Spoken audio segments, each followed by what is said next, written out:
காலை வாழ்த்துக்கள். ஒரு விசை கூட உங்களை சந்திப்பதிலே மிகுந்த சந்தோஷம்.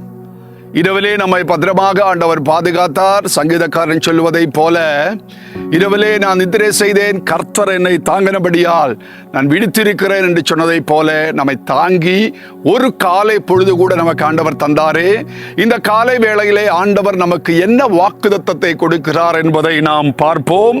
ஏசாயா தீர்க்கதரிசியின் புஸ்தகம் 54வது அதிகாரம் அதனுடைய 15வது வசனத்திலே கர்த்தர் இன்றைக்கு நமக்கு பேசுகிற வார்த்தை இதோ, உனக்கு விரோதமாய் கூட்டம் கூடினாலும் அது என்னாலே கூடுகிற கூட்டம் அல்ல, அவர்கள் உனக்கு விரோதமாய் கூடுகிறார்கள், அவர்கள் உன் பட்சத்தில் வருவார்களாக. ஆமே, நீங்கள் எந்த இடங்களிலே கர்த்தர் இன்றைக்கு உங்களை நடத்தினாலும், வேலை இடங்களிலே, வியாபார இடங்களிலே, உங்களுடைய பள்ளிகளிலே, கல்லூரிகளிலே, இல்லங்களிலே, ஆமீன், ஒருவேளை நமக்கு அநேக எதிரிகள் எழும்பலாம். நம்முடைய உயர்வை காண முடியாமல் பொறாமைப்படுகிறவர்கள், நம்முடைய நன்மைகளை ஆமீன் கண்டு பொறுக்காதவர்கள் ஏராளமானவர்கள் இருக்கலாம். ஆமீன்.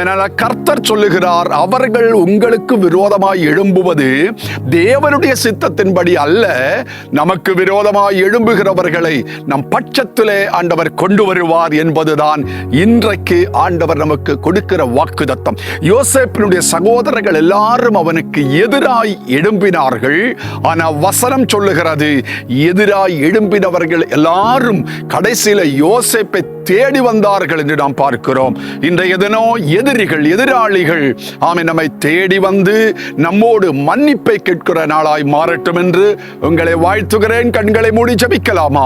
எங்கள் பரலோக பிதாவே, காலை வேளையிலே எனது அன்பு பிள்ளைகளுக்காக உடைய பாதத்திலே வருகிறோம். நீர் சொன்னீர் ஆண்டவரே, அவர்களுக்கு விரோதமாக கூட்டம் கூடுகிறார்கள், பேசப்படுகிறார்கள், ஆமென், எதிர்த்து நிற்கிறார்கள். ஆனாலும் அவர்கள் உம்முடைய சித்தத்தின்படி அல்ல அதை செய்வது. அப்படி செய்கிறவர்கள் உடைய பிள்ளைகளை தேடி வருகிற நாளாய் மாறுவதாக என்று ஜெபிக்கிறேன். அவர்கள் ஒவ்வொருவர்களையும் இந்த காலை வேளையிலே இயேசுவின் அதிகாரமுள்ள நாமத்தில் ஆசீர்வதிக்கிறேன். அப்படியே நடப்பதாக என்று ஜெபிக்கிறேன். இயேசுவின் திருநாமத்தில் நல்ல பிதாவே. ஆமென், ஆமென். God bless you. கர்த்தர் உங்களை ஆசீர்வதிப்பார்.